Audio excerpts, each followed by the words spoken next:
रामपुर गांव में करीब 90 साल की एक बुढ़िया रहती थी, जिसको ज्यादा उम्र होने के कारण ठीक से दिखाई नहीं देता था।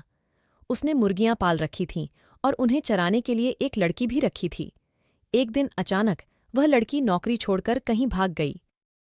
बेचारी बढ़िया सुबह मुर्गियों को चराने के लिए खोलती तो सारी की सारी पंख फड़फड़ाते हुए घर की चारदीवारी को नांग जाती थी और पूरे मोहल्ले में कोको कुरकुर करके शोर मचाती थी। कभी कभी तो पड़ोसियों के घर में घुसकर सब्जियां खा जाती थीं या फिर कभी पड़ोसी उनकी सब्जी बनाकर खा जाया करते थे। दोनों ही हालातों में बैठ नुकसान बेचारी बुढ़िया का ही होता था। जिसकी सब्जियां खाती वो बुढ़िया को आकर भला बुरा कहता था और जिसके घर में मुर्गियां पकती उससे बुढ़िया की हमेशा के लिए दुश्मनी हो जाती हैं। थक हार कर बुढ़िया ने सोचा कि बिना नौकर के इन मुर्गियों को पालना मुझ जैसी कमजोर बुढ़िया के बस की बात नहीं है। कहाँ तक मैं इन मुर्गियों को हाँकती रहूंगी? जरा सा काम करने से ही मेरा दम फूलने लगता है। ये सोचते हुए बुढ़िया डंडा टेकती नौकर की तलाश में निकल पड़ी। पहले तो उन्होंने अपनी पुरानी मुर्गियां चराने वाली लड़की को ढूंढा, परंतु उसका कहीं कुछ पता नहीं चला। उसके माँ बाप को भी अपनी लड़की के बारे में नहीं पता था कि वह कहाँ गई है। कुछ देर बाद रास्ते में उसे एक भालू मिला। भालू बुढ़िया को नमस्कार करते हुए कहा, आज सुबह सुबह कहाँ जा रही हैं आप? सुना है आपकी मुर्गियां चलाने वाली लड़की भाग गई है। कहिए तो मैं उसकी जगह नौकरी कर लूं। खूब देखभाल करूंगा आपकी मुर्गियों की। बुढ़िया बोली, अरे हटो, तुम इतने मोटे और बदसूरत हो, तुम्हें देखकर ही मेरी मुर्गियां डर जाएंगी।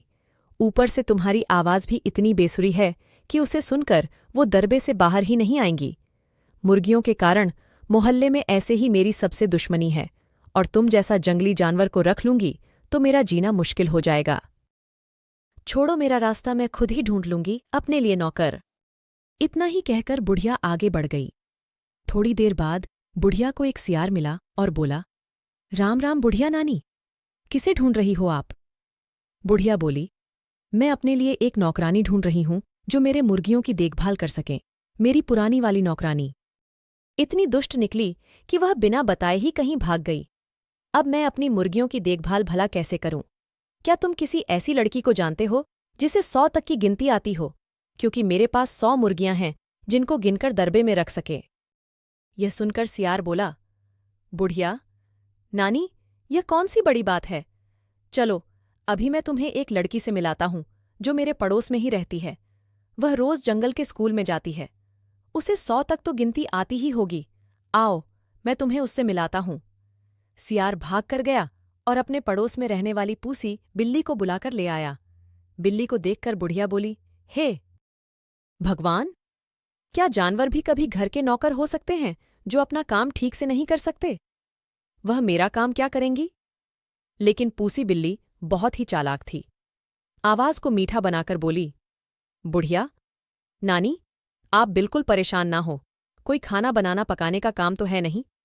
जो कर ना सकूं, मुर्गियों की देखभाल करनी है ना, वह तो मैं बहुत अच्छे से कर लेती हूं। मेरी माँ ने भी मुर्गियां पाल रखी हैं, मैं उनकी देखभाल करती हूं और गिनकर दरबे में रखती हूं। बुढ़िया दादी ने उसकी बात सुनकर उसको नौकरी पर रख लिया।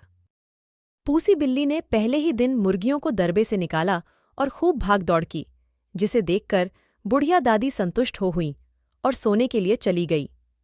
पूसी बिल्ली ने मौका देखकर पहले ही दिन 6 मुर्गियाओं मारकर खा गई। बुढ़िया जब शाम को जगी तो उन्हें बिल्ली के इस हरकत के बारे में कुछ पता नहीं था। एक तो उन्हें ठीक से दिखाई नहीं देता था और फिर भला इतनी चालाक बिल्ली की शरारत को कहाँ समझ पाती।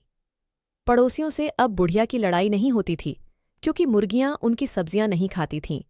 धीरे धीरे बुढ़िया को पूसी बिल्ली पर इतना भरोसा हो गया कि उसने दरबे की तरफ जाना ही छोड़ दिया। एक दिन ऐसा आया जब दरबे में सिर्फ 25 मुर्गियां बचीं। उसी समय बुढ़िया भी टहलते हुए वहां आ गई। इतनी कम मुर्गियों को देखकर बुढ़िया ने तुरंत बिल्ली से पूछा, क्यों रे, और मुर्गियों को तुमने कहाँ चरने के लिए भेजा है?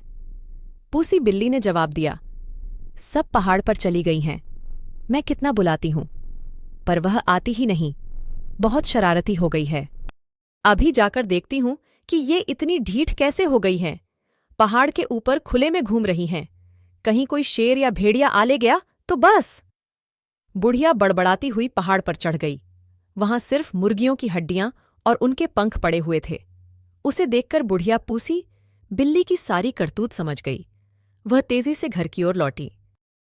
इधर पूसी बिल्ली ने छोड़ सोचा, बुढ़िया को आने में अभी वक्त लगेगा, क्यों न बची हुई मुर्गियों को भी खा लिया जाए। वह उन्हें मारकर खाने जा ही रही थी कि तभी बुढ़िया लौटकर आ गई। यह सब कुछ देखकर बुढ़िया आग बबूला हो गई। उसने पास पड़ी कोयलों की टोकरी उठाकर पूसी के सिर पर दे मारी। पूसी बिल्ली को चोट तो लगी ही, उसका चमकीला सफ़ेद रंग भी काला हो गया। अपनी बदसूरती को देखकर वह रोने लगी। दोस्तों, हमें लालच नहीं करना चाहिए। लालच का फल बहुत ही बुरा होता है। हमारे पास जितना भी जो कुछ भी है, हमें उसी में संतुष्ट रहना चाहिए।